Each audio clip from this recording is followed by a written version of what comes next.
Welcome back to Mera Lunas Vlog. Ayan ang ating magiging topic for today. Sobrang nakakatulong po. Sobrang nakakatulong po sa mga may partner or mga may asawa. Mga babae man o lalaki, same lang din po. Ayan.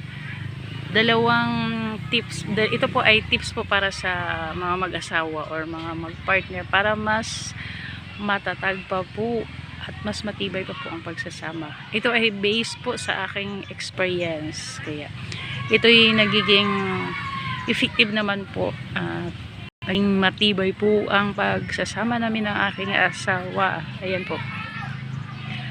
Unang-una po ay maging mahinahon. Ayan, mahinahon lang po tayo. Kasi kahit ano man yan kagulo o kahit ano man yan kahirap ang pinagdadaanan ninyo, kung mahinahon ka, abay makapag-isip ka po ng matino or makapag-isip ka po ng mabuti kapag mahinahon ka.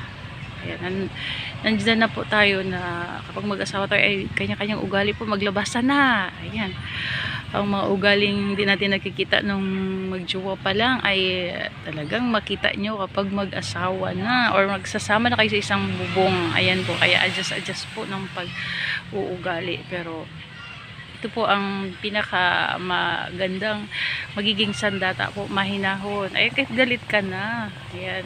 Hindi naman all the time na i-apply natin ito, pero most of the time i-apply natin ang pagiging mahinahon. Ayan. Magalit tayo sa tamang galit lang. Ayan. Mahinahon po. Para naman yung magiging partner natin o yung asawa natin ay maging mahinahon din siya. Kasi hindi niya tayo nakitaan na magsisigaw, ay makonsensya siya at magsisigaw siya. Kasi pakitaan na tayo ng mga totoong ugali dyan. Mahinahon po tayo. At ang pangalawa po, nandun pa rin po ang pagiging malambing. Ayan. Malambing po sa lahat ng bagay, sa lahat ng pagkakataas, sa lahat ng ating ginagawa. Dapat maging malambing tayo sa ating asawa, sa ating mga partner. Kahit galit na tayo ay maglambing pa rin. Kasi iba pa rin yung nagpaparamdam tayo ng paglalambing sa ating asawa o sa ating mga partner. Kaya anong manghirap yan, anong laki ng ating suliranin, anong laki man ng ating hinaharap na problema, kapag may lambing mula sa ating asawa or mula sa ating partner, abay ang sarap po sa pakiramdam. Kaya dalawa lang po ang akin maibigay for today's vlog. Ito ayon po sa aking experience. Kaya sa mga may partner dyan, mahinahon at malambing po ay importante po sa isang relasyon.